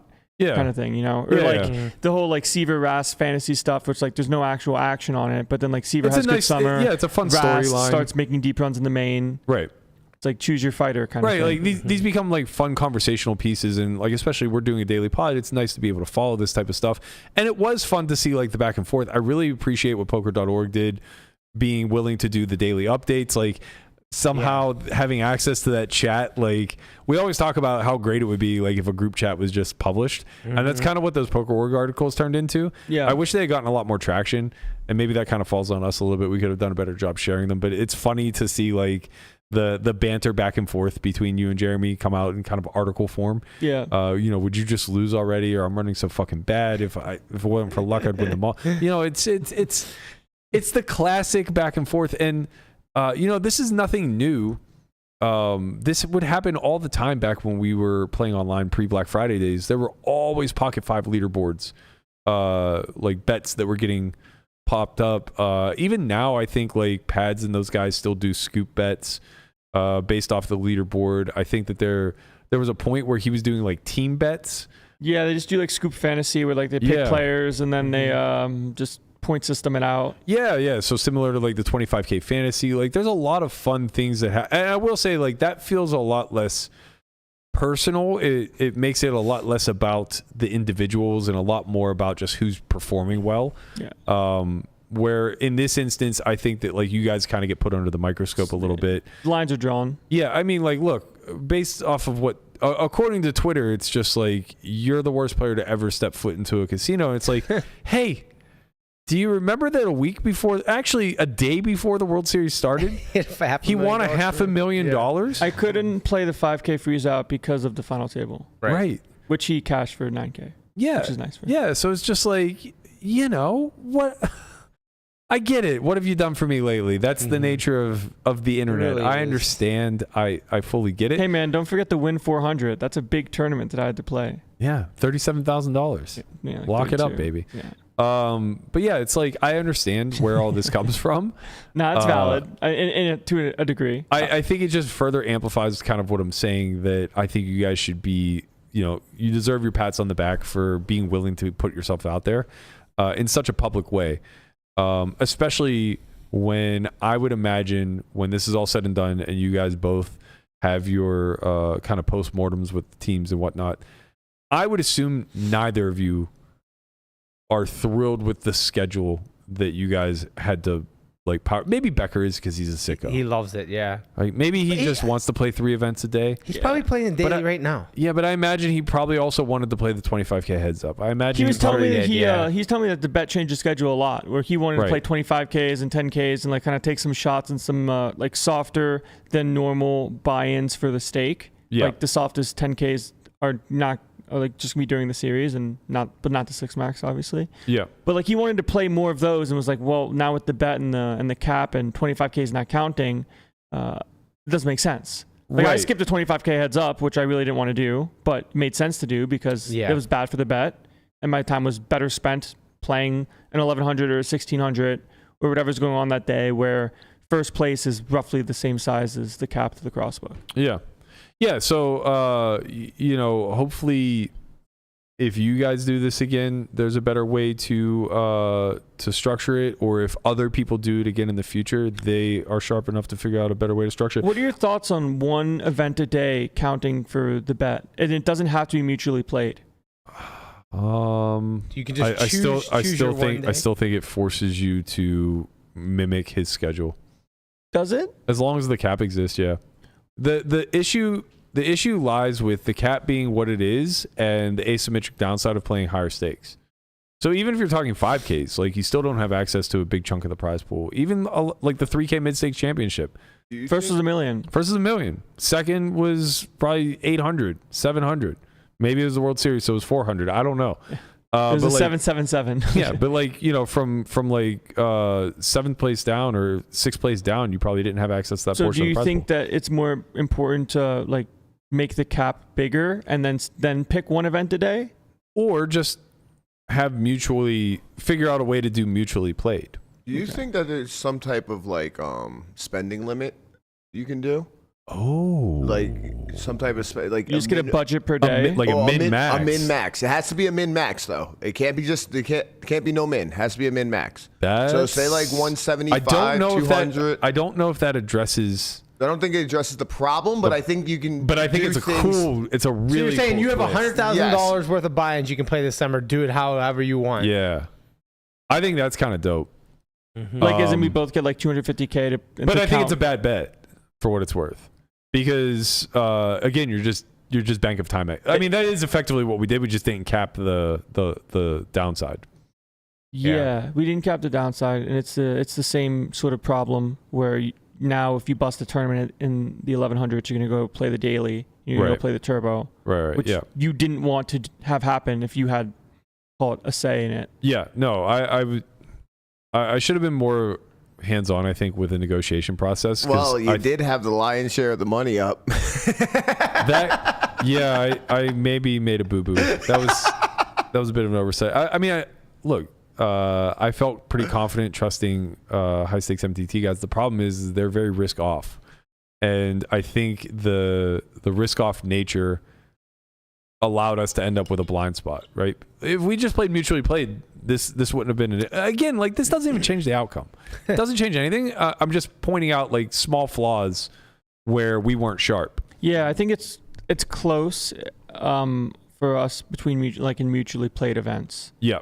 Just because like I had to win 10K cash, he bricked it. I was in the mid stakes championship for 5, and he cashed it small. Yeah. I cashed the main, he didn't. So like it's closer than whatever the scoreboard looks for. Prior to the Venetian, I think you were winning it by a fair amount, like 60K. Some amount, but then I played the Venetian once. He played it twice and cashed for 23, so we get some money back, which is cool. Like, some people have bets on me with Vanessa, it's like only mutually played, and like they probably won some money. Yeah.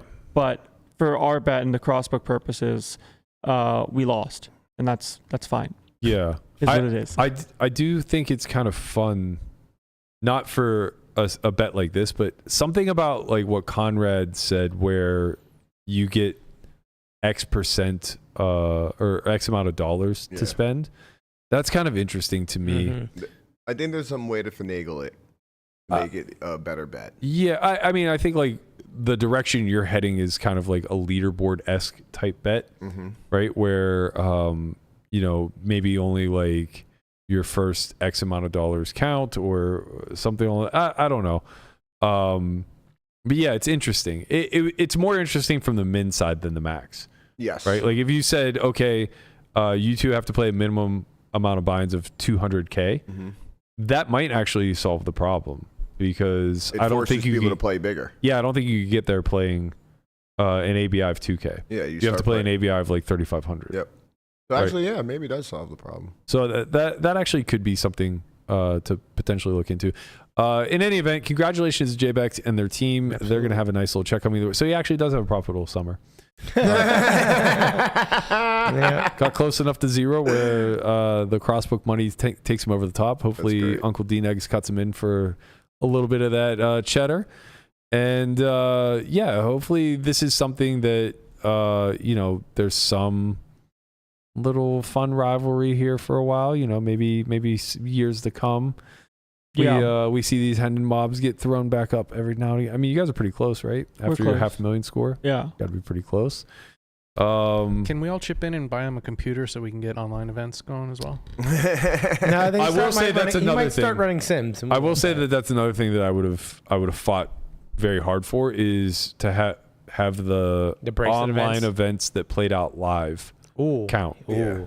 So like the 5Ks, the 10Ks, the 3,500s, they're all bigger. Yeah, I mean, Like, don't get me wrong. It probably would have just heavily worked out in their favor, where they get a bunch more money. But it would have been something like the final week going in, we had a lot of gamble left. Yeah. I do think online bracelets counting could have been cool, because like the computer argument is like he can still play from his phone. Yeah, if I mean, he don't wanted to. look. I would have much rather had you guys play 30 fucking events online than the goddamn Aria 800 every fucking day. I took Berkey's one obsessed day. with the RA 800. It's so stupid. Look, I took one day off during the It summer. ain't for you guys, man. I took like one day to not play an 1100 250k at the win to play an online Sunday where I got like 15k or some in buy-ins down, and like that was like, oh my god, like this kid's lost the grind, like he hates it, like you lost your heart. Like it's like, what do you mean lost my heart? Like there's just a very clearly better opportunity playing online when you have bracelets and like you other would've won that. Sundays. The You issue would've won was- that 1100 for 80k. The issue, 85K. the issue was that your incentives were a little disaligned, right? Like your incentives are to play the highest ROI events. The bets incentives are to have you in action as much as humanly possible at a buy-in level where you unlock the prize pool. But yeah, I mean, there's a lot of tweaks. Hey, it's iteration one, you know? You want to know something crazy about that REA 800? Ask me what time late rent's closed. 10 p.m. 3:30 in the afternoon. How the fuck do you guys Dude, make it there no, so no, no. often? The Aria 800, like, and it got huge. It was huge. It was like 75 to 100k every day for first. But I don't care. 3:30 p.m. was the end of late rents. How the fuck did you guys make it there so much? I never played the Aria 800 daily. I played the Mystery Bounty. That's the best part. Even worse. Berkey complaining about this tournament that you played so often that you never played once. Well, I mean, this is equivalent to like the Win JBex was there 1100. every fucking day. Yeah, but I mean, you know, that's JBex's thing, man. He's a daily tournament grinder. That ain't what I signed up for. Yeah. I ain't asked for any of Should have this. said no one-day events. One- I big did bets. initially. And they said, No, they can't didn't. take away our cash cow. Daniel said no to nothing. It was our team that negotiated ourselves out of That's a kind of position interesting, of strength. actually. Like only multi-day events count. That was the first thing I That's what it said. should've That was been. literally the first word out of my mouth when we were negotiating. It's like there should be absolutely 0 one-day events. Yeah. And then we ended up landing on like who gives a shit as long as we don't have to track mutually played or whatever. Look, it was iteration 1. There's a lot of things we can do to correct moving forward. Yeah. And again, like I just think it's a fair bet. It should just be a thing every year we look forward to. I'm sure. If I were landing in JBex, I would not want to. I would never want to do this again. If you did it in a way where like it doesn't I still just wouldn't want to. interrupt what It does you not add wanna do. anything to an already extremely stressful point in the summer. That is true. And it takes away a lot of freedom and liberties. Like That is if true. halfway through Landon decides like actually cash games are really fucking sick. I don't want to play anymore. Yeah, or like He doesn't have that option. Yeah, it's like I should take a few days off because that's Right. what you should do during the summer. Right. Can't do that. You just don't. I was telling him burnt this the other day. I was like, man, I played like 10 straight summers of a full schedule from like 2009 to 2018 or 19, somewhere around there. And the most events that I've ever played in a single summer was 45. Yeah, but like that's what I He said. doubled that. That's why I said like if you can figure out a way where there's a schedule for each person, maybe it's through like Conrad said with a buy-in amount or you get this much for the summer, where you can figure out where now you can take days off, where it's not going to hurt the bet, or you can structure it where you definitely want to play these events and you can, and it won't hurt the bet. I mean, there's a lot to think about. It's a year away, so like if you can figure out a way to structure it where it doesn't harm I think there's a way each to make party, then maybe they can continue to I do think it. if you like, if we wanted to play bigger, like 25Ks or like 25K heads up or like the 25K 8 max, there's probably ways to like scale those down I was to going to not say, yeah, being maybe 100%. right, 20% of it or something. I think maybe the simplest solution is like bracelet bets, like final table bets, bracelet bets, and cashing bets, and you just do multipliers. So it's just a fixed number for each.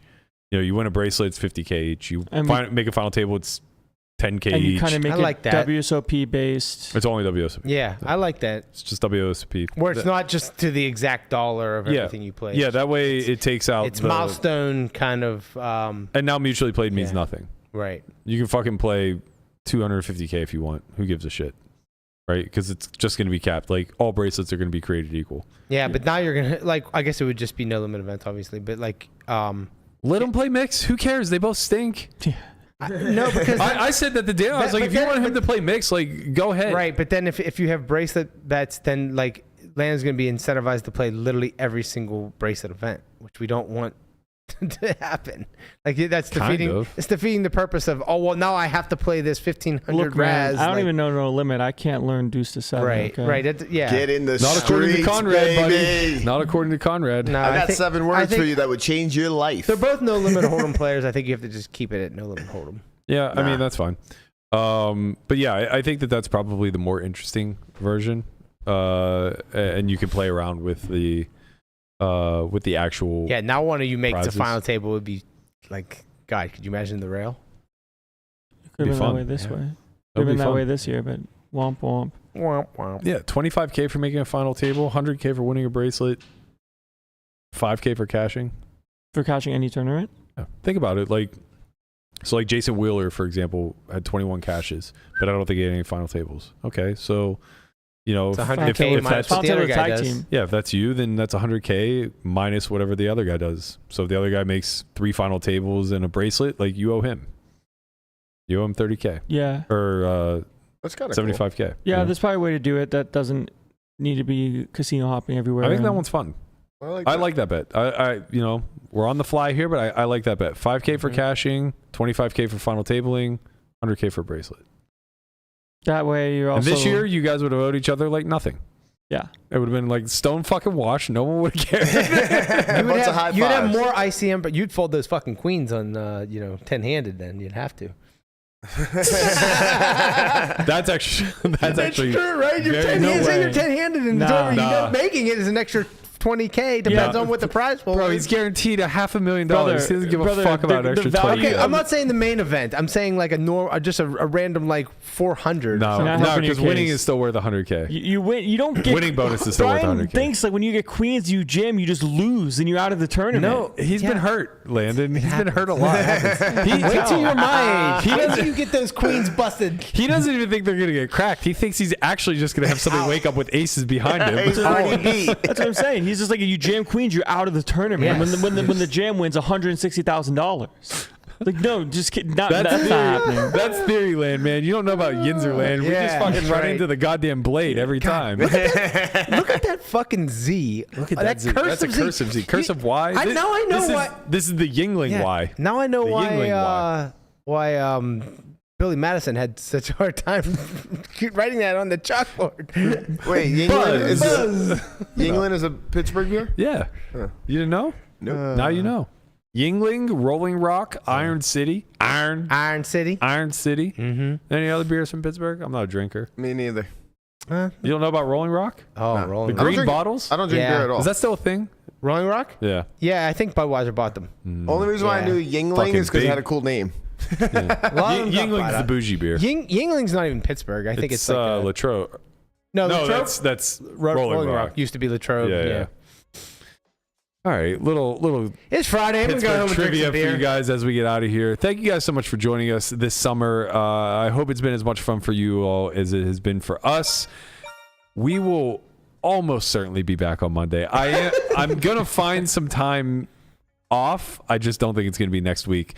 But anyway, thank you guys as always for tuning in. We'll be back at our new normal time, which is 11 a.m., aka 11-ish a.m. Yep. as you saw today. We're going to try to do a little bit better each and every day. Thank you all. Have a great weekend. We'll see you guys then. Later, Peace. squad. Peace.